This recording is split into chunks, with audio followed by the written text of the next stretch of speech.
that. Yeah, I won the weather competition this morning. Weatherman saying 15 degrees. Didn't stand a chance.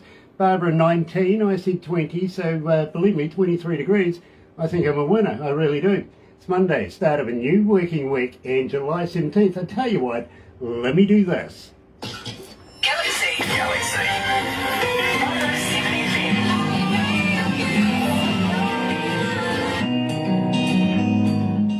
Okay, well, that wasn't supposed to happen. Unfortunately, I think I pressed the wrong button at the wrong time while somebody was handing me a device. So let's kick it off again here at Galaxy. Today's feature artist, no, I tell you what we'll do is this. Welcome along to everybody that's joining us on Facebook Live right now. Such a pleasure to have you. And today we're heading over to Nashville. Yeah, Music City, you know the place. We've been there many, many times now. But today we're meeting up with RidgeBanks. Now, believe me, liking his work. I really, really am. I have been listening to it for a little while now, and you guys have a favourite. You really do. We'll play that later on.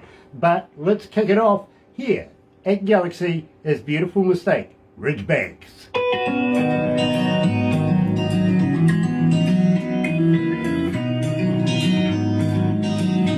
Sorry about that. Didn't mean to do that. Oh dear, dear, dear. It's been one of those days, Ridge. It really has. If anything possibly could go wrong, leave it to me. I'll find it. It really has been. Look, I get to work about 10:30 at night, and I'm lucky to leave here about 5 at night. And everything just... Today has been the lottery, you know what I mean? Yeah, if it could go wrong, it's going to go in my hands, literally. So bear with me, please. All good, my friend. Okay. By the way, I must warn you that God only knows what I'm going to say. I'm being sort of likened to the Jerry Springer of radio at the moment, you know what I mean? But believe me, if you need a psychiatrist at the end of this, which I wouldn't blame you. I do have one that makes house calls. Well, she makes Skype calls if you need, so I can take cover of that. Other than that, you may need a stiff drink. And I don't blame you, believe me, I really don't. Gosh, there's a few people queuing up already. Very, very cool. John Pater, hello John, nice to have you on board. How's Vancouver? How's Ashley? And mate, and the rest of the family? Loving you guys. Pina Losoya is watching again. Gosh, this is the second time this morning. Really cool. Bo Gregory, Kim Burrell is watching, and Franco Nanucci. Hello, Frank. And nice Troy to have you on board. Tipton. And Troy Q Tipton. He's coming up this week too. Yes, he is. Yeah, and believe me, I'm still playing The Wall. I'm loving that. I really, really am. It's very brave of you to take on Pink Floyd, and well, you did a damn good job of it. You really did. Oh, hi, Dwayne. Oh, and Dwayne Watson is joining us as well. Terry Terry Van Cannon's in there. They're Gosh, all everybody, everybody join. We got about 5-6 people in here, a couple in the All fishbowl. want to hear Ridge. They all, yeah, believe me. All want to hear Ridge. They all want to hear Ridge. They do, because, Ridge, I gotta let you know it's not easy getting played here at Galaxy, and it's super hard to get an interview with me. And I'll tell you the process. Barbara gets between 150 and 200 bands artists a day contacting her to do this. So we only take the best of the best, if you know what I mean. I'm so honored. I've been an engineer for almost 40 years, so I know what I'm listening for.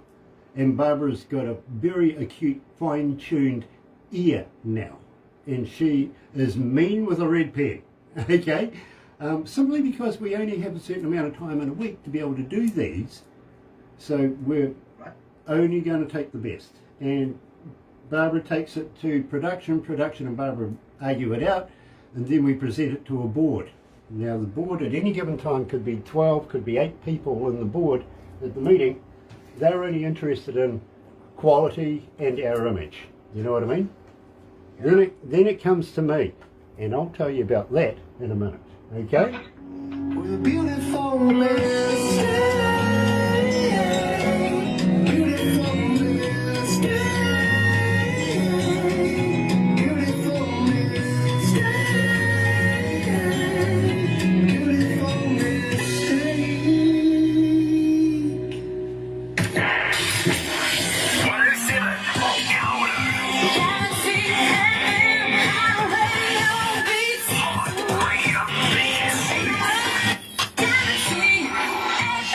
That's right, you're right here at Galaxy 107 FM, and today I'm really excited because we're meeting RidgeBanks for the first time, and I have liked his music ever since I first heard it. I'm going to get into that very shortly. But for those of you that are on Facebook Live right now, so very happy to have you on board. If you're a first time viewer, listener, yeah, you know what to do, right? Yeah, you do, of course you do. Sub, thumb, bell, bingo. Absolutely. Bell notifications when we have important people, much like RidgeBanks, joining us. Subscribe. Do the subby thing. Go and become part of the family. We call it the noise here at Galaxy because, believe me, it is growing exponentially every day. It gets louder and louder and louder, and we hear you. We really do. Believe me. Emails, texts, phone calls, you name it, we go through it. And that is how we structure our shows here at Galaxy, is by your opinion. So they do matter. Thumb, you know what to do with that. Get epileptic with it. Do the damn thing. Go on. Double dare you. Treble dare you. Believe me, we opened up the show this morning. RidgeBanks and, of course, beautiful mistake. Almost made by myself there. So about time I said, good morning, Ridge. Welcome to Galaxy. Good morning. Thanks for having me. I'm so honored. Well, no, we're very humbled to have you. Believe me, you have a superb sound, literally, and we want to know more about you. We really do. People have been asking, who is RidgeBanks? We want to get down to the skinny of every little bit of it. So we opened up the show with Beautiful Mistake. Tell us a little bit about this track.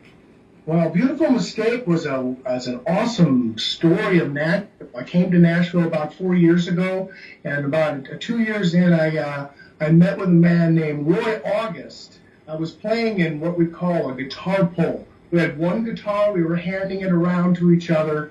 He was back there and said, man, I love your music. I gave him a CD, and a couple of days later he called me, and I found out he's a #1 hit songwriter. He wrote Fancy Free for the Oak Ridge Boys, which was their first #1 hit, and he's had over 800 indie cuts. And so we sat and talked on the phone for about 2 hours, and after we got done, I said, you mean like a beautiful mistake? And he said, that's it. That's the song. And so the next day he sent me the song. We worked it out a little bit. I did the melody, and it was a hit from the day it came out. It was a beautiful story, and we released it here at this local place here called the Commodore, where I play a lot. And it was on his 80th birthday we released the song. So Very. I've never had a guitar pull deal before. Nobody's ever just. I used to do that when I was a kid, passing around a joint. yeah. Never a guitar though, you know what I mean? But believe me, I've had my moments of passing things around in circles. I could go deeper than that, but I'm not going to. Believe me, the wife is listening. And I'm not allowed to do that stuff anyway. It's illegal here in New Zealand. Anyway, Ridge, it is such a pleasure to have you. Now, I was saying the process here to get an interview is extremely hard. We do get so many artists from labels, from venues, from managers, from promoters, from all sorts of people. Poor Barbara, believe me, she gets so many, gets inundated, and we only have a certain amount of time in a week to be able to get these done. So we've got to be absolutely vicious, and you've got to tick every box. It comes down to it that Barbara, in the end, hands me a USB device, and I Bluetooth that in my stereo in my car. Nice. Now, I do that for two reasons. First reason is, well, I'm by myself. Nobody else can influence me on whether or not I want to do the interview. It's based on the music. I get no information. Literally, I don't know who the artist is, and I don't know what the title is. It's just the music. So do I want to do an interview on this music or not? You know what I mean? And believe me, I get all of the tracks that is provided to the artist, so I can make an assumed decision pretty much straight away. The other reason, by the way, is, well, nobody else wants to drive with me. I kid you not, I really do. Barbara's husband, check this out, former husband was a New Zealand car racer, used to go sideways, right? Her son is a former New Zealand champion car racer goes sideways, right? Her grandson is a current New Zealand champion car racer goes sideways, right? She won't get in the car with me. I mean, what is it? Because I like to go sideways, okay? Fair enough. I get it. I understand. But I got to admit, the very first track of yours that I heard was Beautiful Mistake, and I thought to myself, you know, as an engineer, I don't listen to music as a fan would. I listen to it as an engineer or a DJ or even a salesperson for music. Sure. I try and break it down, get in behind the engineer's mind who's put your stuff together, and I'm liking what you did. I really, really am. So I wanted to know more about it, okay? Yeah, absolutely. And A studio right down the street from me called Hidden Creek Studios. Kevin Grenier is who my sound engineer is for Beautiful Mistake, and so he's an incredible. He can really do everything, and he makes it really comfortable. So I feel it's like really comfortable to go into the studio and not feel like it's work, but feel like you're, you know, playing in your living room, ideally, you know. And so I think I'm a little more comfortable there than I even am in my living room, just because he's got my back and he's turned into such a good friend too. We got a lot more songs coming out from him too. very cool. Now, Maria, coming out of Kent in the UK, is asking Ridge, as a fan, how do we get hold of you? Are you on Facebook? Are you on Twitter? Are you on Instagram? Are you a talker? But more importantly, do you respond? Yeah, so I'm on Instagram, I'm on Facebook, I'm on Twitter. I got my own website, RidgeBanksMusic.com. I got my own YouTube channel that has a lot of live performances here in Nashville. I also play with a band called The Wall of Sound that we play all these original songs. We're an original band. Actually, a quarantine garage band is how we started.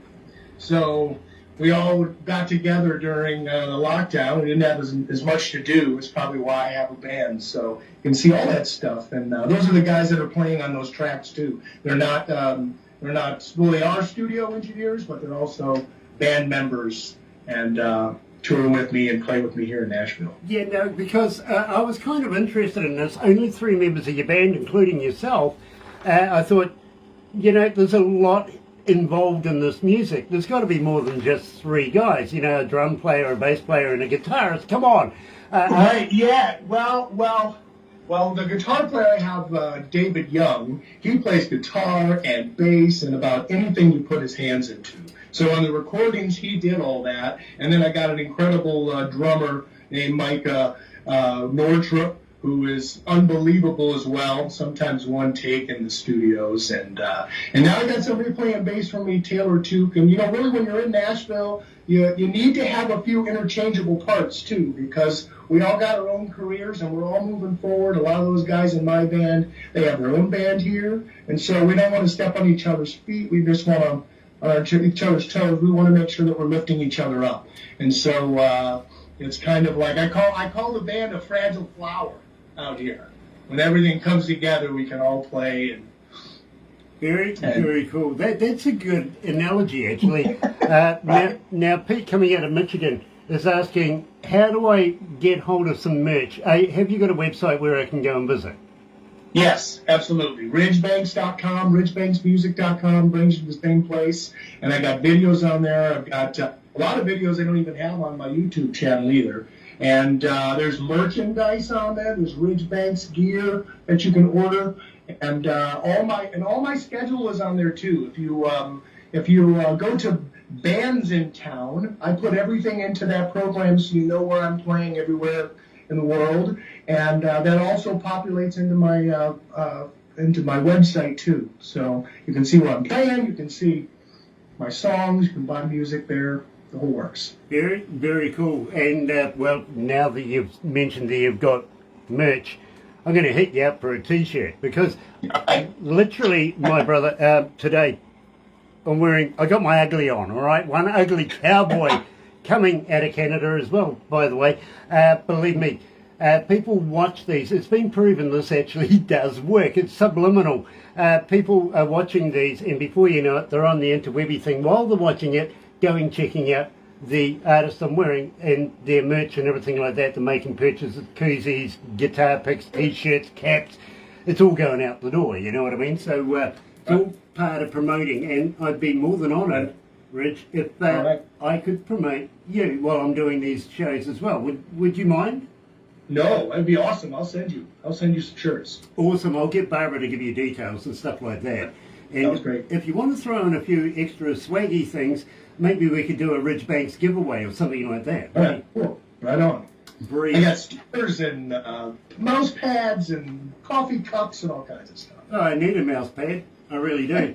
I'm sick of holding mine by the tail. Nice. Brilliant. Believe me, I'm always in for... I got these big long things here in this room, but in my office it's just this... Yeah. It moves every time you move the mouse pad. You know what I mean? It's one of those ones. Absolutely. Some of the younger guys say, "What is this?" Yeah, exactly. Believe me, I know exactly what you mean there. Now, Weston Simonis is online. Hello, Weston. It's been a dog's age. How the hell are you? Keep in touch. Send me new music. Come and visit. We want to catch up with you. And I hope you still got my t-shirt. I really do. Laurie Hardman is watching as well, and Bud Bremer. Also, Mark Waddell is online. Nice to have you on board. It really, really is. And today we're talking to RidgeBanks, coming initially out of Washington. Now, I don't get this. You're going to have to kind of fill me in here. Okay. Washington, D.C. That's not Washington City itself, is it? No, it's Washington, D.C., the nation's capital on the East Coast, not the state of Washington on the other side of the country. Yeah, because the state... That's where I came from last, but I really grew up in the Midwest. I grew up in Michigan. Yeah. Instead of Michigander out here. Well, And then kind of moved all over the place until I found my tribe in Nashville. It's a wonderful place to live here if you're involved in music in any way, even if you're not. But it is it's a great place. I've never been in a place like this where you can really play somewhere every night and day if you want to. You can play your own songs and write with some incredible people and get the connections and all kinds of things that you can do here in Nashville. And what's really beautiful about it is even the men here show their hearts. It's hard not to do that if you're sharing your heart on stage all the time. So I really like those kind of relationships that I have here that sometimes are harder in other parts of the world. Now, you see, this is where I was getting lost because I meet a lot of people from Washington State, which is just across from Canada, really, isn't it? Right, yeah, exactly. Part of that. Yeah.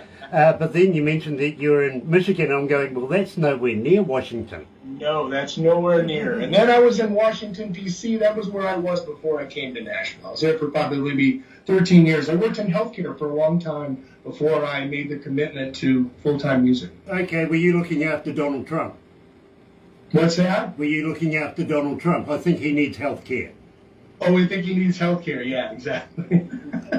We haven't had as much fun since Donald Trump came out of office. Literally, I mean, that thing he had on his head, was it real? Well, I don't know. I don't know if it was real. I kind of think it had its own room. There wasn't much of it, so I don't know. Believe me, I think it had its own room. Lived in a shoebox or something like that in the White House. I really do. And believe me, funny guy. Very funny guy. You can make so much fun out of that guy, you know what I mean? Oh, yeah. No, it was pure entertainment for sure. Well, no matter what side you were on. Exactly. And I'm the type of guy just to be able to pull the hell out of the guy, you know what I mean? But yet again, I'm the same guy that would take on the British Prime Minister at the same time. I mean, those two hairdos, they look like guys that you stand outside one of those car sales yard and blows in the wind. Yeah. Believe me, they did. They really did. When they got together, it was funny as hell. I know. Couldn't tell who had real hair and who didn't. Literally. Yeah, okay, fair enough. Have a look at this. Oh, yeah, nice. Yeah, believe me, and I think it fits too. What do you reckon? Yeah, well, that's the kind of sense of humour that my staff have around here because, and let me tell you, Ridge, it's not easy working here. You've got to put up with me. right? So, believe me, if you're sort of crazy, that doesn't cut it. You've got to be fully crazy or nothing, literally. Otherwise, you just won't cope. I've got to be honest. It's like selling your soul to the devil. Tell me about Devil's Soul. Devil's Soul. Well, Devil's Soul, I wrote about an ex-girlfriend who, and I don't even know if who I wrote it for, it really turned out to be about her. I think it turned out to be about the next one.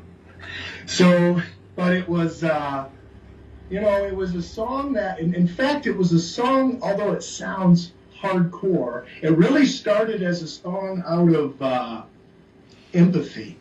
I remember when I was talking to a friend of mine when I was getting out of a relationship, and she said to me, if that's really the case with her, then the devil really has her by the soul. And I thought, man, she said, the devil really has her. And I think I said, yeah, by the soul. And that's how the song came about. But it was really more out of empathy, like I felt bad because there wasn't much she could do being under that control. So it turned out that way, but well, you would never know it by listening to the song. You're right here at Galaxy 107 FM. Joined live today, coming out of Nashville, is RidgeBanks. Here's Devil's Soul.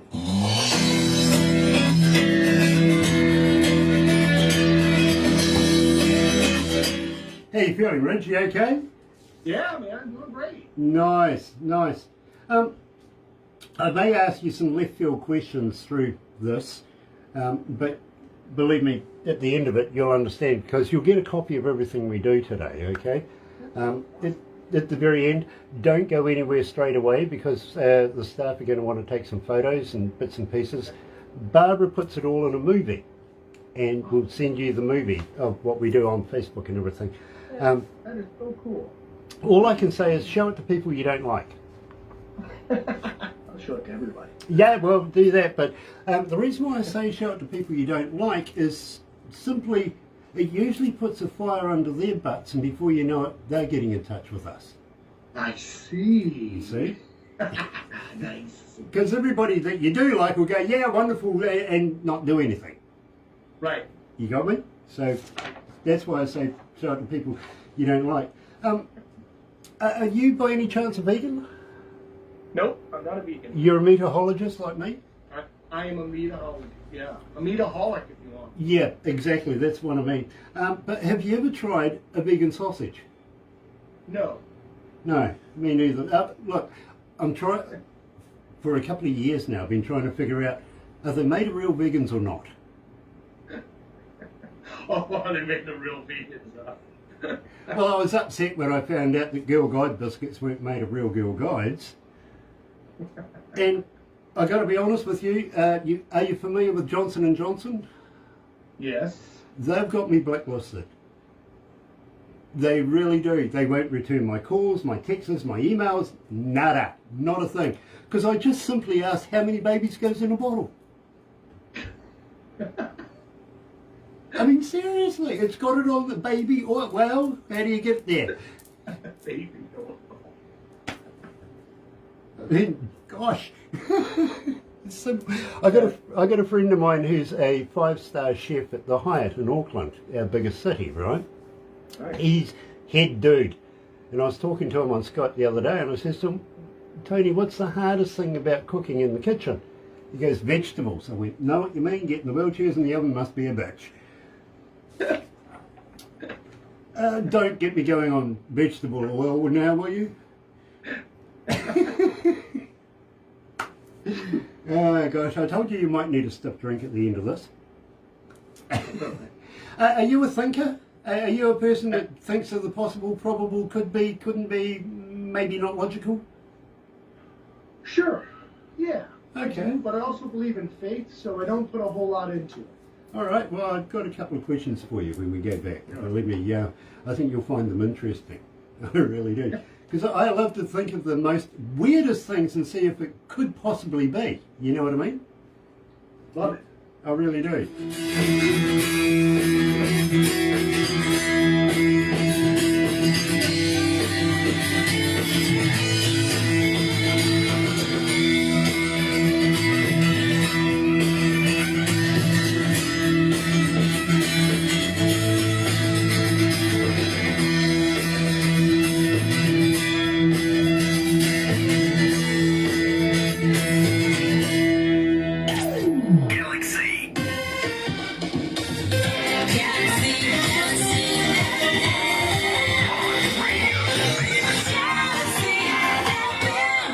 Now, I got to ask you, Ridge, where does Ridge come from? Where does the origin of that name come from?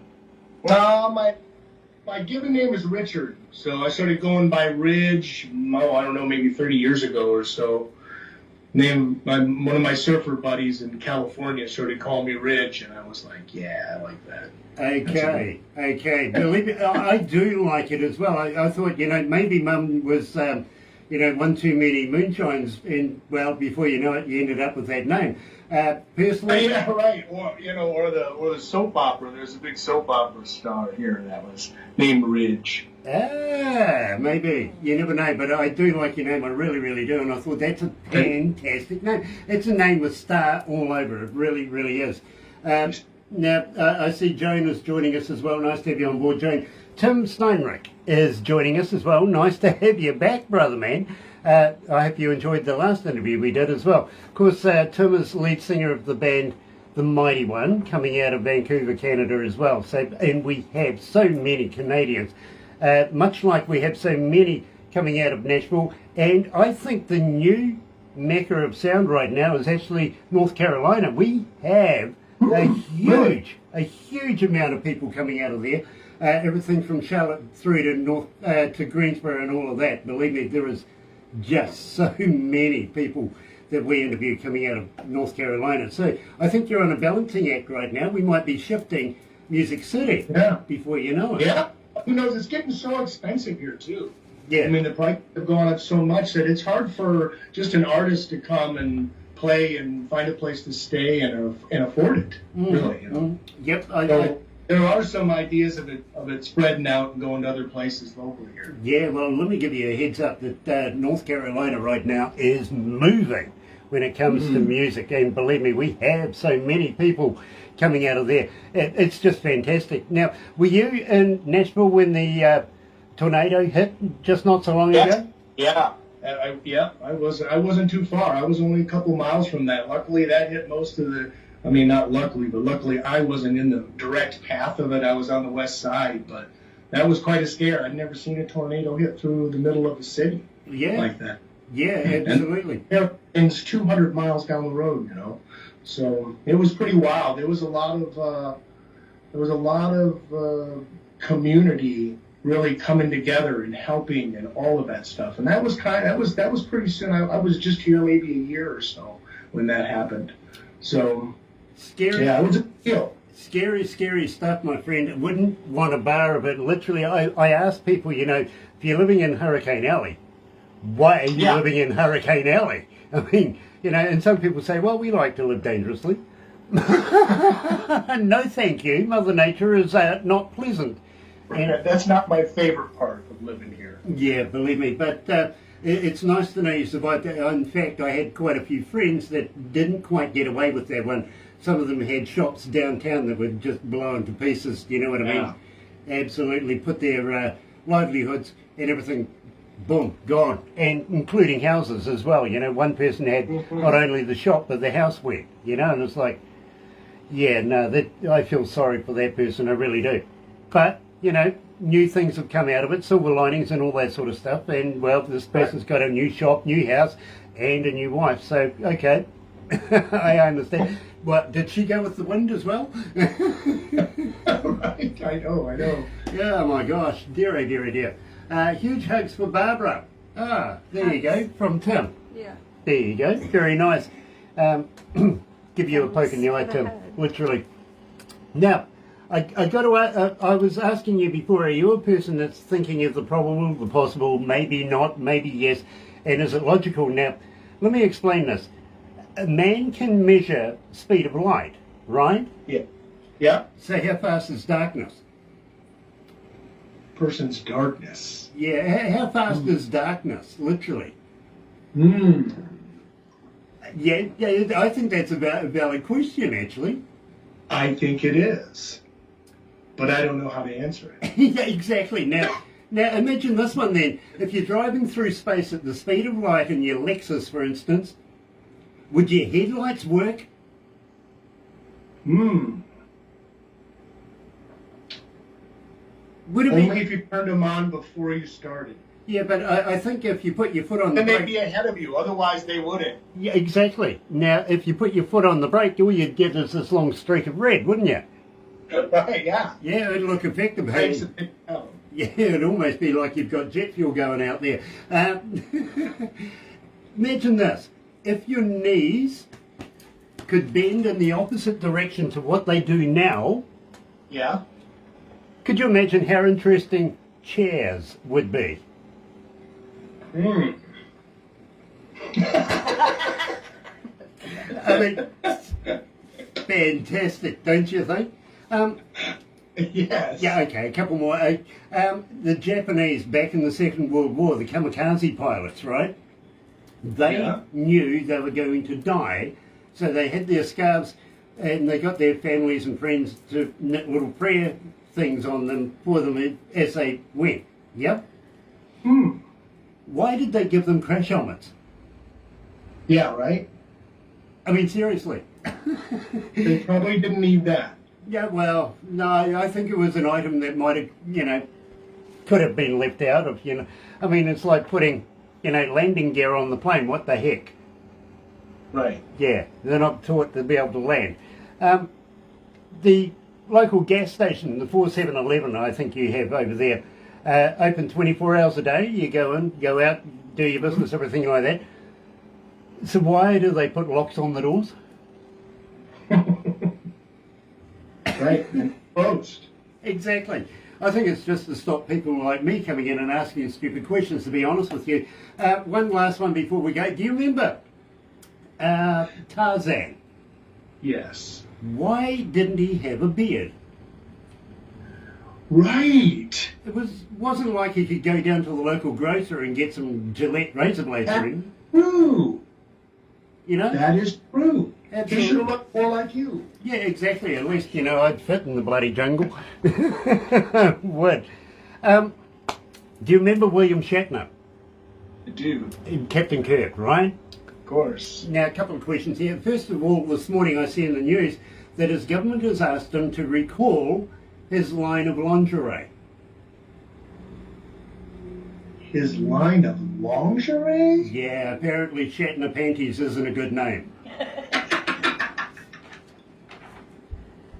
I wouldn't think so. No, but if you remember the very, very early years of Star Trek back in the day, he used to say on his little, intercom-y thing, beam me aboard, right?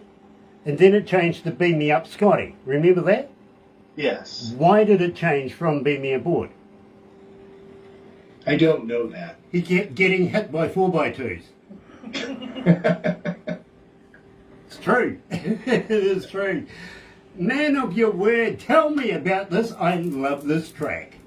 Man, yeah, man of your word is really, man, that would almost be my mantra, of my life. It's really turned out. Play it that much, and I just love the message of that. I consider myself a man of my word. Doesn't mean that I'm not wrong and I can't change my mind. But if I tell you something, then I mean it, and I do what I say. So I think it's a great positive message for anybody out there. Well, let me tell you, Rich, 1,379 requests for Man of Your Word here at Galaxy and climbing. Believe me, it's making an impact. You're right, here at Galaxy. Good morning.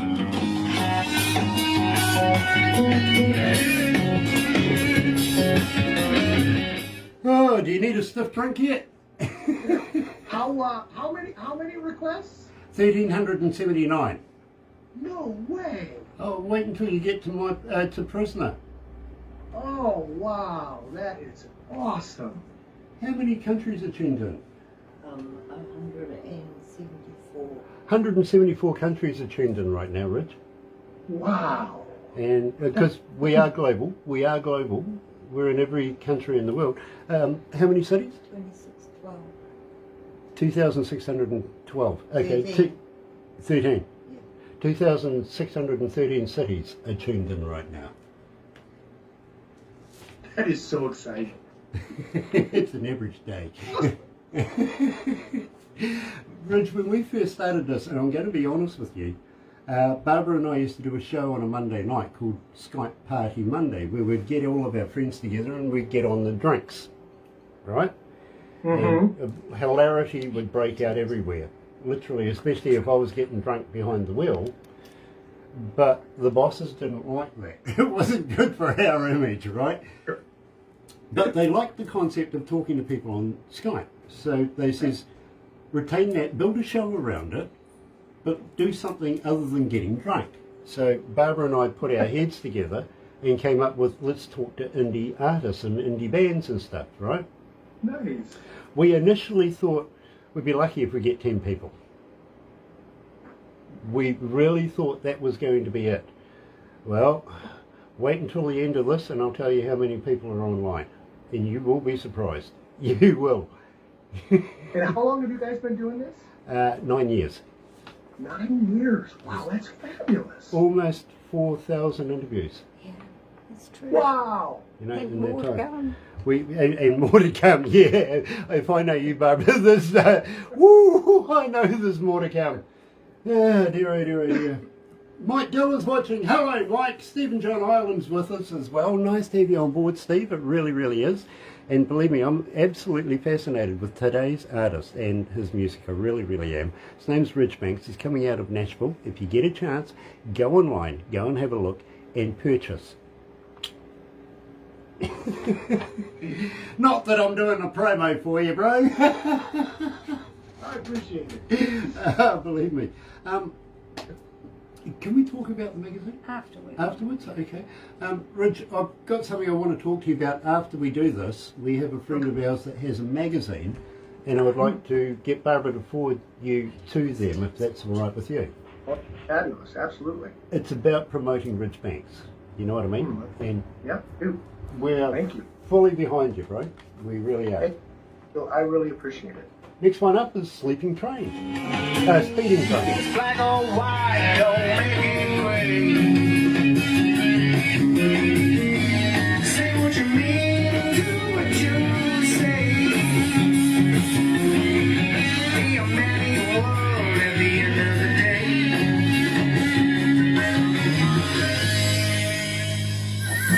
Galaxy So, okay, Ridge, it's that time where we get down and dirty and find out a little bit about you. How long have you been writing? How long have you been singing? How long have you been performing? And more importantly, how long have you been playing the guitar? I've been playing guitar since I was 3 years old. I started, when I was a kid, I was about 8 years old. I'd go from door to my neighbors. I'd play at their parties. I'd have a huge foam cowboy hat, and I'd play some of the songs they want, and I'd even have some of my songs, and I'd put on a show, and then I'd put my hat down, and they would throw money in there. So I felt like this is what I was really meant to do my whole life. And, and then life happens. Everything gets in the way, and kind of had a rough childhood, and, there were certain things that I wanted to do, and I didn't know how to do this. And so I was in healthcare for nearly 30 years until I just couldn't stop the calling anymore. It was hard for me to even listen to music or go to see something live because inside, my Holy Spirit was saying, man, you're supposed to be there. And so when I had a transition in my job 5 years ago, and I just couldn't wait any longer. The guy that I write a lot of this music with in Washington, D.C. still, his name is Tom Stanton. He's written a lot of these songs with me. We kind of got together and we thought we had something pretty special. So coming here to Nashville was a logical next step. So it was the first time I didn't really know what I was doing. I put my hands in, I put myself in God's hands, I guess you could say. That's fascinating. It really, really is. I've been an engineer almost 40 years, and for me, I wouldn't have picked it. I thought you would have been doing this since the age of 5. You know what I mean? You sound that seasoned, that much of a professional. You really, really do. I get that feel, and that's what I look for is the feel. It's not so much the talent, not so much the voice, not so much everything that is put all together in an engineer's hands. It's the feel of the artist and what they're trying to depict through their music. You know what I'm saying? And I do. And Nashville's a great place to do that. I've probably been on stage in maybe 600 times since I've been here. And when I first got here, I was petrified. I was scared. I could do presentations in front of doctors and important people, but when my heart was on the line and I was in front of everybody, everyone was looking at you, it was like very scary, and I had to work through a lot of things in my past to get over them. I feel like music has helped me, and the stage here has drastically helped me get to a place where I feel authentic, where I feel this is really who I am and what I'm supposed to be doing. Now, Ronan coming out of Toronto is asking a couple of questions, actually. I'll give you one. Now, let's set the scene here. The crowd's out there, they're getting all electric, the band's on stage, the lighting, the smoke, the effects are all happening just before you go on stage. Do you get the butterflies? No, I get the butterflies before that. And the butterflies have turned into, but butterflies are information. They're turning into it's more excitement now than it is, and especially if I'm with my band members too, because I have such an incredible relationship with them. I got Taylor Took is another one of my band members, and these three guys are so tight with me, and some of the other guys that play with us too, that it's a little easier for me to play in front of all of them. But it depends on the situation. But it's one of those things you practice. Every time I'm playing, I pretend I'm playing for 100,000 people. And that's how I want to put that much into it everywhere. So if it is that many, or it's a couple, that's okay. If it's 2 or 3 people, or 2 or 3,000, I'm going to play the same way. I've got a funny story for you, and this happened a couple of years ago. I got invited to go and speak to a group of retiree business people. You know what I mean? And I can do anything as long as there's music involved, right? And these were old people just sitting there staring at me. It was the scariest, but tight. It was so tight it was waterproof. Believe me, it was better than a fish's bum. But got through it literally. But having said that, I've introduced bands for years and years and years. Being a radio announcer, I was the only one, would you believe, amongst my fraternity that could actually get up on stage, in a big stage too, I'm talking, maybe 100,000 people, and do my thing. Where a lot of DJs just, we're comfortable in our little room, overlooking the harbour and all that sort of stuff, very picturesque. We're major DJs there, but we just can't do it live. Whereas I used to work in a nightclub as well and had no problems with it. Didn't matter whether there was, a couple of hundred people, a couple of thousand people, a couple of 100,000 people, I could do that, right? Up until I met this group of old people. Absolutely knee-knocking time of it. I couldn't, mouth dried up, didn't know how to address it. I just made a basket case of myself, I've got to be honest with you. And have never been asked back as well. And that was on how come we're so successful. And the success literally comes down to one secret. And it's not me, it's my staff. We all work as a team.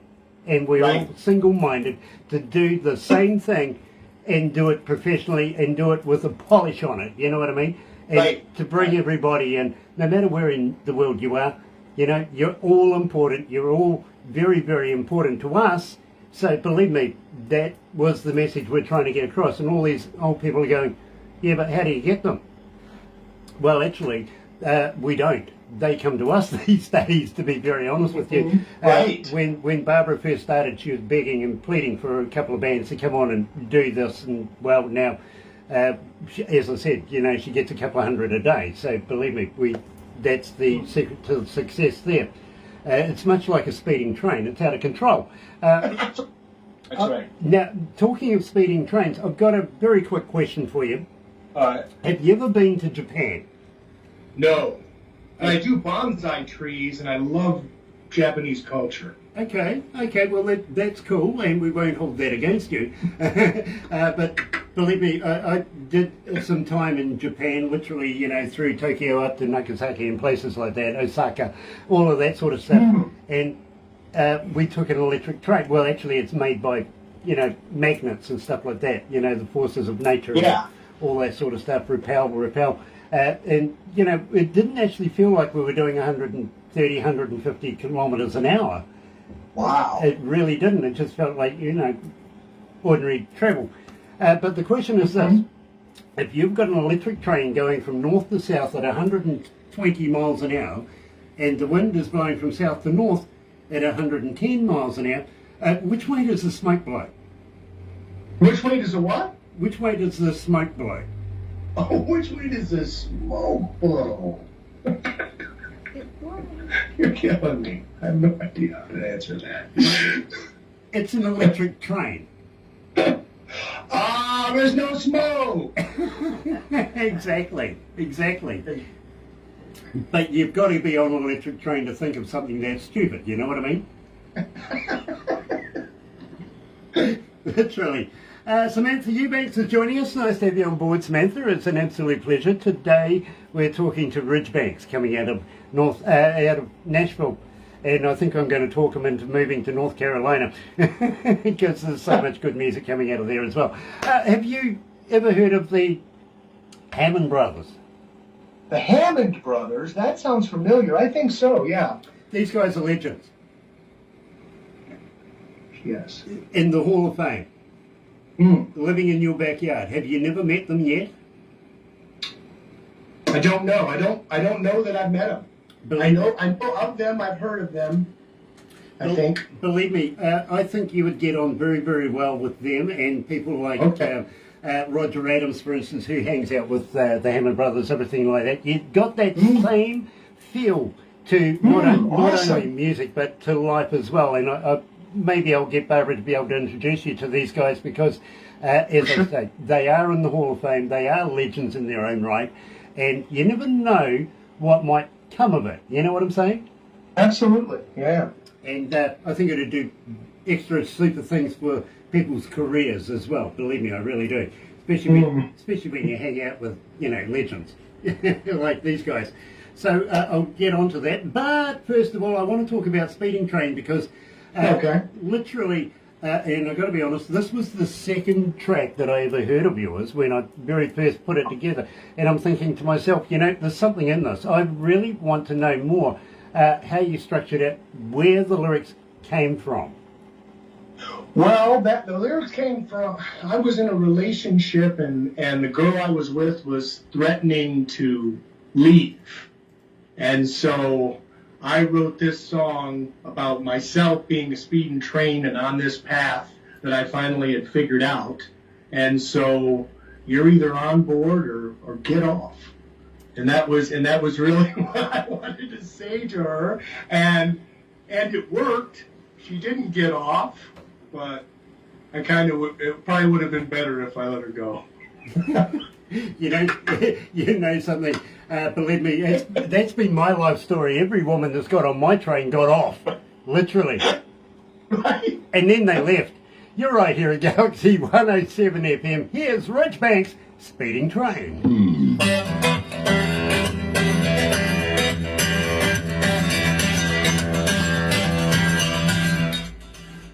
Oh dear, oh dear, oh dear. Yeah, my wife is the only one that's nailed me down, I've got to be honest with you. I mean, I've been married 7 times. Oh, really? Yeah, literally.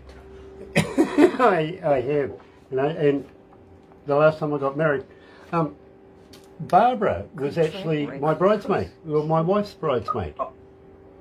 Okay, and the weird thing about this is I'm bad at remembering dates.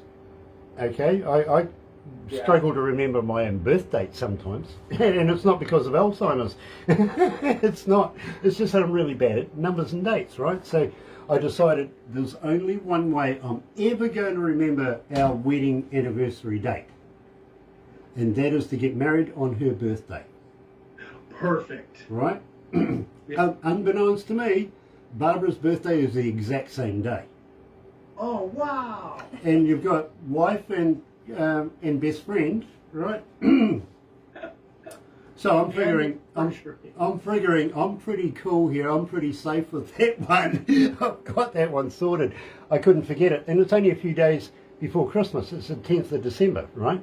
Right.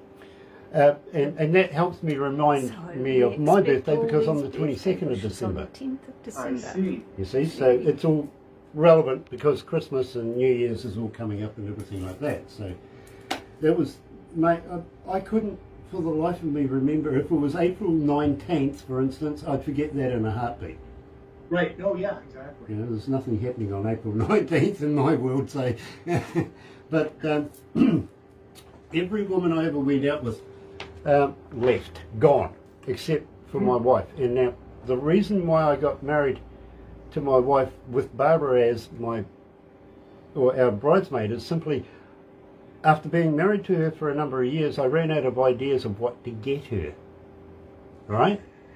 So I thought, let's do the thing again. I reckon that's a cheap ass way of getting out of buying a present, but hell, it was fun. You get to drink afterwards. Take all from you that precious speed and train. You're either on board or get off. It's a speeding train. You're either on board or get off. I'm a speeding train. You're either on board or get off. 107 Now, I got to ask you, Jim coming out of New Jersey, or Jersey, believe me, I got a psychiatrist that lives in when I said that to her, Jersey, she goes, yeah, we don't call it New Jersey, we just call it Jersey. I went, really? She goes, and yeah, you could be a cab driver here. Thanks, great, love that, you pronounced it right, Jersey. Anyway, Jim is asking, as a young artist, what advice would you give me to get me to the level where you're at right now? Well, it depends on what you're trying to do, but as a young artist, I'd say come to Nashville, even if it's just for a short period of time or just a year, or get your feet wet. You can write with really important people and learn. You know, I mean, you can have great songs, but why not have great music and meet the level of songwriting that here in Nashville as well. And you learn a lot more. There's a lot more about this business than just that too. And being immersed in it all the time, you learn fast. You know, you learn how you can get paid for music. You learn, what you need to do on stage. You learn how to write. And so that's one of the things I would definitely do. And never give up on it either. Always have it there. There may be times in your life where you can't really focus on it, but that was kind of the way it was for me. My mom would never let me quit. Would never let me stop playing guitar. Thank goodness that she did that. Yeah, you're lucky. My dad wanted to throw one over my head. Yeah, you really did, but, that's why I'm not a singer as well. Literally, my mum actually took me to a concert when I was a little kid, right?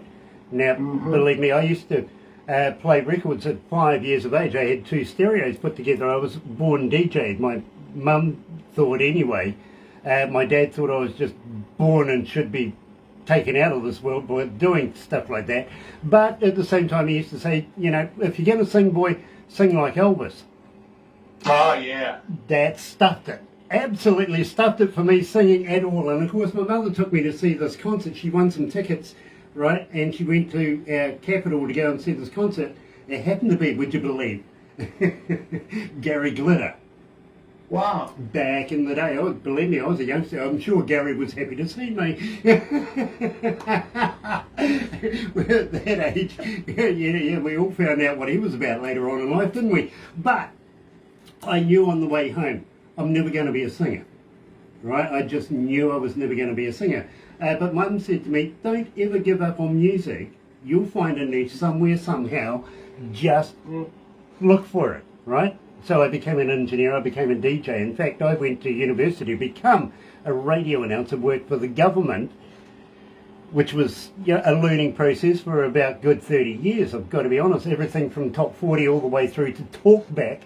And Talkback is not as easy as you may consider, if you know what I mean. So, which makes it perfect for this job that we're doing right now. Anyway, Oh, it was a crazy career, but I did end up as an engineer and as a DJ. And I did follow my mum's advice, go ahead, find yourself a niche. Simply, I knew that I could never be a singer. Well, I've got to be honest with you, I sing tenor, or maybe 12 miles away from anybody that can hear me. I wouldn't do that to me. I make glass shatter and ears bleed, I'm that good. I am that good, literally. So I envy anybody that has the ability to do what I can't do, and this puts you in that picture. Now, believe me, I listen to your voice. I've listened to it on multiple levels through multiple devices, all sorts of things, and you've ticked all the boxes. Literally, you've even survived the car incident to be able to get here to do the interviews. We first started playing Prisoner 18152, and it went ridiculously ballistic. People wanted to know more instantly. I had my receptionist come in. She goes, "What did you just do?" I went, "Why?" She goes, "Because it's northed up our system." Literally, there's so many people emailing and trying to find us to be able to ask, who is this artist, and tell me more about it. Now, really, are you Prisoner 18152? Yeah. What's that? Am I Prisoner 18152? Yeah, have you had a little something to do with the legal system in the past? No, this is actually I wrote this with the inspiration knowing that John Cash didn't do any time in Folsom Prison, so I figured I needed a prison song. Well, really, where this story is I wrote it with a buddy in Washington D.C. and he got cancer. In fact, that's probably what brought us together to start writing music. Is he got cancer and he's a poet and I'm a melody guy, and we got together, and during his treatments, he told me he felt like a prisoner. He felt like, and he could only stare at a part number, and the part number was 18152. So that's where the story of that song came, and then we kind of figured out what we wanted it to sound like Johnny Cash a little bit, and that's kind of how it came about. I'm hypoglycemic, so if you mess with my food, you're in trouble. So that's why I put that in there. So you can see there was a lot of anger there too, because we didn't understand how that was happening. So at such a young age, and what that was doing to our friendship. And then, and now he's in full remission and living his life, and we're still write music, and so it has a really happy ending as far as that goes too. But that's had a really cool song out of it. That really is fantastic news. It really, really is, because 9 times out of 10 somebody will say Andy's passed, and we write music in his you know what I mean. So it's so nice for once to have a person come out of remission, and just live life. Absolutely brilliant. So, and I've got to let you know, believe me, this is also my favourite track of RidgeBanks. It really, really is. I come in the mornings, as I said to you, late at night actually, 10:30 at night, I get into work. First place I go to is reception. She's got some little USB devices there that gives me stats of the day.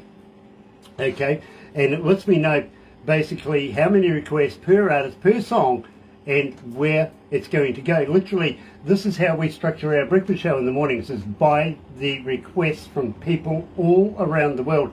And tomorrow you're going to feature again, favourably I got to admit, because we are doing a complete Galaxy Artist show tomorrow morning between 6 and 10 o'clock in the morning, so tune in. But believe me, at the moment you're at 3,394 requests. Wow. And tomorrow I can see it going up, higher again. Literally, I really, really can. I think you'll be up around about 3,500 by the end of tomorrow morning. That's awesome. I'm so grateful, and it's so awesome that people out there are listening to my music. I've always wanted to come and visit out there too. I want to. We can come and play for you live. I want to talk to you about that, but first of all, let's do this. Ladies and gentlemen, the most requested RidgeBanks song here at Galaxy is Prisoner 18152.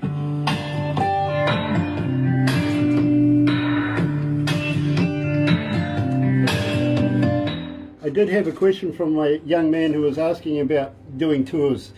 He was coming out of Palermo, Italy, and he was saying, would you be interested in going to Palermo and doing shows like that? Not at the moment, it's I was, too hot. yeah, it's far too hot over there. What is it? Almost 50 degrees. Yeah. Celsius, that is. Hi, But Michael. I'd love you to come to New Zealand and play in front of New Zealand audiences as well. I really, really would. I would love to do that. Awesome, awesome, awesome. Just need to get some sponsors involved, you know what I mean? Yeah. Brilliant. And if you want, talk to Barbara. She actually manages and runs Aurora Entertainments, which works with bands coming into the country, works with visas, all that sort of stuff. One-stop shop. She helps get artists on stage here in New Zealand. She's invaluable. She really is. Michael Botay! Hey, Mike, nice to have you back, brother man. I enjoyed the interview we did with you the other day. Very, very cool. Send new song? Oh, I've been told by my I might have producer. it in my email. Oh, you might have it in your email. Okay. Well, if you haven't, please send a new song. Okay. We love that guy. Yeah, but honestly, do you know much about New Zealand? No, I don't know much about New Zealand. Okay. Have you ever seen Lord of the Rings? Yes. Okay. So you'd be familiar with Peter Jackson, the guy who was the producer and director of it. Yes. I went to university with that guy. Wow. Isn't that cool? Oh, well, okay. He's on the current rich list here in New Zealand. He's one of the richest guys in the country, and I know why. When it came to time to buying the beer, you can never find the guy. May I suggest, if you don't know anything about the guy, where his talents come from, go online, look for a movie called Meet the Feebles. It's like a bawdy version of the Muppets. All right. And it's hilarious, it is. I had something to do with the sound and everything back in those days. The old plasticine people. Yeah, the old plus. No, these were Muppets, really. They were. Oh, okay. I'll bring up Yeah, the no, movie I've for you seen to the watch. movie. It's with all those Morris Miners, the cars. All the cars were okay. Morris Miners. Oh, maybe And we not. had a nightmare finding a couple of thousand other things in this country. We really did. It was fantastic. Great movie. Kerry Herrick. Hello, Kerry. Nice to have you on board. How's Donna? I would love to get some new music from you guys in the near future. Really would. We'll wrap it up after this, my friend, but please don't go anywhere. I do have another couple of questions for you, including, touring and stuff like that. Are you familiar with the Galaxy Artist page on Facebook? Yeah. Use it, use it, use it, use it. That's all I can say, bro, is use it. We have so many people go and have a look. There's everybody from labels all the way through to a common person like me that goes and believe me, if you've got a new song, if you've got a new video, if you've got a new logo, you go into the opening of a shoebox. I don't care. Use it because people get to know who the hell you are. You know what I mean? And I got a new video you'll go crazy over. It's really brilliant, brilliant. Put it on there. Barbara will approve it. For businesses, it costs money, but for artists and normal people, not a problem. You know what I mean? It's all about the music. It's all about the artists. So please, use it, use it, use it. Oh, dear, oh dear, oh dear. Okay. Pamela Harbottom, nice to have her on board as well.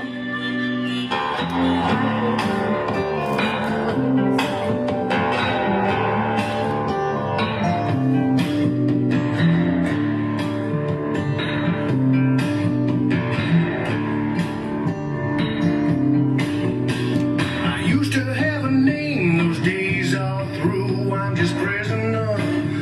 Wanted 152.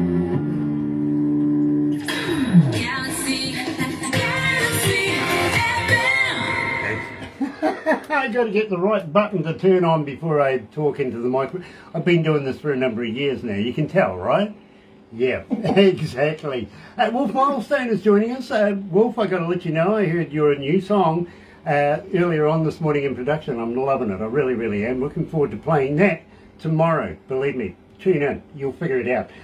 Now, at the moment, we're talking to RidgeBanks coming out of Nashville, Music City, and Rich, we were talking about tours and stuff like that, and we would dearly love to have you down here in New Zealand playing in front of, on New Zealand stages in front of New Zealand audiences.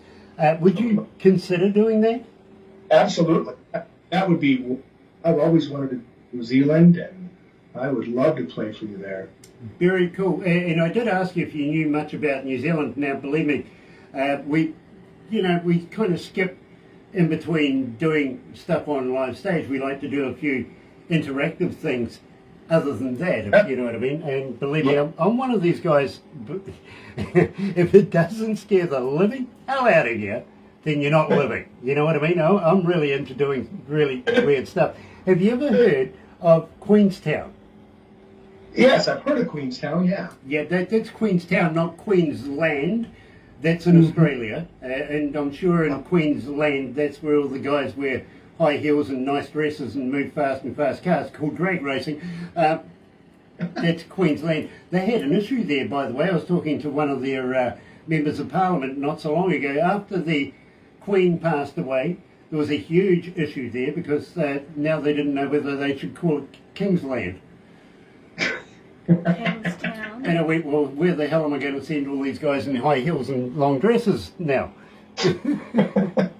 But Queensland, it is quite a really cool place to go. In fact, you never know who you might bump into down there. Shania Twain, for instance, owns property down there. Kevin Costner is a regular down there. Same with Tom Cruise, Keanu Reeves. All the A-listers get away from the paparazzi and take their significant others there as well. You know what I mean? And have a ball. Yeah. But the one person you don't want to run into, Rich, down there is me. I see. Yeah, no, I'll throw you off a bridge. He thinks I'm joking. I'm quite serious. I have a friend of mine who introduced to the world here in New Zealand the bungee jump. Oh, wow. And believe me, it is quite picturesque. You just never have time to take in the scenery as you're going down. You know what I mean?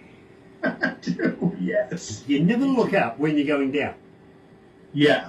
which is true. I would love to come play. I don't want to jump off a bridge. Oh, no, I said I was going to throw you. There was no jumping off. Well, yeah, it would have to be because I wouldn't be able to jump. Yeah. It would have to throw me off. Have you ever tried parachuting? Have you ever tried skydiving?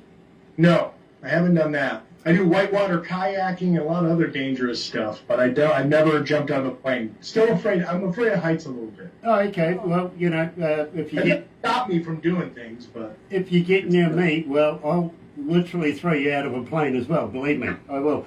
I've been doing parachuting now for almost 30 years. I did it in the Air Force and just sort of continued on after I left the Air Force. So believe me, I've been an instructor for many, many years on the art. And true story is in Rotorua, which is a city about 35, 40 minutes away. They have the airport there. They ring us up every now and again and say, "Hey Grant, there's a group here that we need an extra body to get in the plane to be able to do the jump with. Will you come along?" So I go along dressed in my gear and have my pack already going and ready to go. And one day there's all these people sitting at the counter. As you would understand, they're writing out their, well, I think it's their last will and testament, but basically it's a disclaimer to say that the company doesn't get into trouble, right? And right. so the plane pulls up, and I get up, walk out and get into the back of the plane. And all these people get in, and including a couple of the other instructors that I work with closely, right? And they know what I'm up to, because as soon as I sit in the back, they know exactly what I'm up to. This guy gets in, and he sits right in front of me. So I hook myself in, make sure everything's tight and sturdy and everything like that. And when it comes time to shuffle him to the door, and you can feel him pushing back, right? Yeah, he's game, but he's not game, yeah, right? And you get him right to the edge where his legs are hanging out, and you're just at that point of tip, right? And I tap them on the helmet and says, "Have you been an instructor long?" That guy screamed all the way to the ground. I bet. Didn't take a breath, all the way down, believe me. But I do crazy stuff like that. So believe me, if you're going to come and hang out with me, 2 words, bail money. I see. I see. Believe me, I'm famous for getting into trouble. I really, really am. We'll look after you. Yeah. If you want to go whitewater rafting or kayaking or anything like that, we actually have just that facility, just a couple of kilometres away. Wow. Believe me, fantastic too. It's a great ride. It really, really is. And we have international competitions every year, right here in town doing it. Right there. So believe me, Lord of the Rings. Let me tell you, about an hour and a half away is Middle Earth from where we are, the original set. So we can take you and show you that as well. Unfortunately, I'd have to get the staff to take you in there because I've been banned. Even though I know Peter Jackson, they won't let me in. I see. Yeah, for some funny reason, one of their security carts went missing. They found, the crazy thing, and I'm really upset about this, they actually found the bloody thing. Oh, Yeah. you should look. Well, I'm a pilot, right? Right. Weirdest thing is driving at about, how many kilometres would you say? About 100k We've to Rotorua from Middle Earth? yeah, most probably. Yeah, be about 100k. In a golf cart, come security cart, down the motorway. Can you imagine, without getting spotted by any police officer, how long that took, right? It felt like forever, I got to be honest. So I took it to the airport, and of course, being a pilot, I not only have my fixed wing, but I have my rotor as well. I disposed of it properly. I dropped it in the middle of the lake. I see. Somehow they found the bloody thing. And I don't know how that happened, I really don't. But, having said that, they found out who put it there as well. I see. And that's why I'm banned. They've asked me not to come back again. Politely, we'll refrain to be, anything other. Just don't come back. So I have to get the staff to take you through Middle Earth, literally. But it is an experience in its own right. It really, really is. And it's identical to what you see in the movie. Oh, I know. Yeah, it's beautiful, huh? It really, really is. All the little huts and everything like that, the tree and the wishing wells and all that sort of stuff. Fantastic. You're just not allowed to let off fireworks, apparently. And I went, why not? It's in the movie. No, not allowed to do that. Oh, okay. Might catch something on fire. Well, why did they do it in the movie? You know what I mean? So, yeah, that's where the start to the end started. Right there was me letting off a few fireworks, celebrating, being in Middle Earth. Not allowed to do that. Never mind. Anyway, I want to talk to you about touring because I can foresee in the very, very near future you're going to be a very wanted commodity around the world. Have you got anything in plan at the moment where you are? Have you got any, because you'll be coming almost to the other end of summer very shortly, won't you? Yeah, exactly. Yeah, and I got a trip to the Midwest. I'm going to be playing at the Wisconsin State Fair and playing in a couple smaller venues at like the Unity Church up in Eau Claire, and so we'll be up there in Michigan and Wisconsin in August, and then I think I'm going to be back in Michigan maybe in October as well. But I'm looking next year to go out of the country and visit a few places that I've been wanting to visit. Well, and New Zealand would be awesome to be on that list, I tell you. Absolutely. Well, if you do have some gigs coming up, let us know so that we can advertise them for you, okay? Try and get a few extra bums and seats. I see the Calgary Stampede happened a wee while ago, a couple of days ago as well. Those guys also won't talk to me because I rang them up one day and says, have we ever considered the running of the Santas? I mean, they have the running of the bulls, right? Why can't we have the running of the Santas? I think there's a number of benefits here. The fat people get skinnier, right? You can throw candy canes at them, maybe occasional gumboot or something. You know what I mean? I think it's beneficial. I really, really do.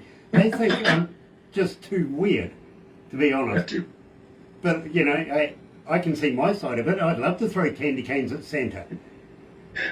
Why not? If you've got a couple of 100,000 Santas running, why not? You never know. You might do you get a prize for hitting a Santa? And what if you get him in the eye? Does that give you extra points? Now, all of these things will still be a mystery because Calgary doesn't want to do it. Never mind. maybe I'll take it to Sturgis instead. There's an idea. There you go. Yeah. Get all these big bikers and Santa. That's right. No drag racing, no, running. Yeah, absolutely. And then the wives can throw candy canes at them. Yeah, I get that. Fair enough. My friend, unfortunately, we're going to have to wrap it up right now, but I do have one final question for you. Anything new in the near future? Will you come back and do this again? Yes, absolutely. I would love to. I'm having a great time with you.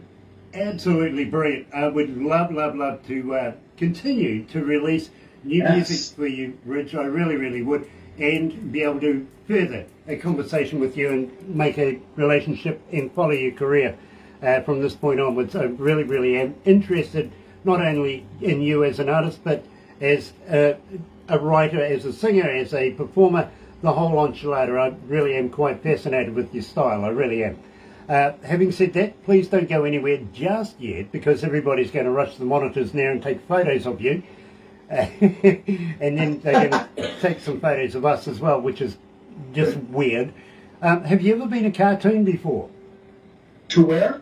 Have you ever been a cartoon before? No, I've never been a cartoon, although some people say my facial expressions are pretty cartoonish. Yeah, well, believe me, you're going to be one now. Barbara's going to give you a couple of cartoon shots as well. I got to admit, it's the one thing that makes me look good. It is. All my career as a radio announcer, they tried to push me into television, and I avoided it like a plague, right? No cameras, no nothing, no. Let me just be a radio announcer, and then Barbara come along with a bloody camera. Yeah. That blew it out of the water straight away, because for some funny reason, everybody likes to see, I think, the cartoons more than anything. You know what I mean? So, hang in there. But thank you for visiting us. It has been an absolute pleasure. RidgeBanks, I absolutely love your style and would look forward to meeting up with you again in the future. For everybody else that's joined us today, thank you. Believe me, it has been an absolute pleasure. And come back and join us on Wednesday. Timothy Craig coming out of, well, he was in Nashville. He's gone to Florida. He's been a long friend of ours, Timothy. If you want good friends, you'll find him at Galaxy. Just check that out. That's 10:15 in the morning, and then at 11:15 a.m. New Zealand Standard Time. For the very first time, we're going to, excuse me, meet Jay Levy coming out of California. So, very action-packed day. But don't forget, join us, Barbara and me, or Barbara and I, here at Galaxy between 6:30 in the morning and 10 o'clock. We're going to play 100% Galaxy artists. It's going to be an absolute blower of a show. See you tomorrow. Happy radio, everyone. Galaxy.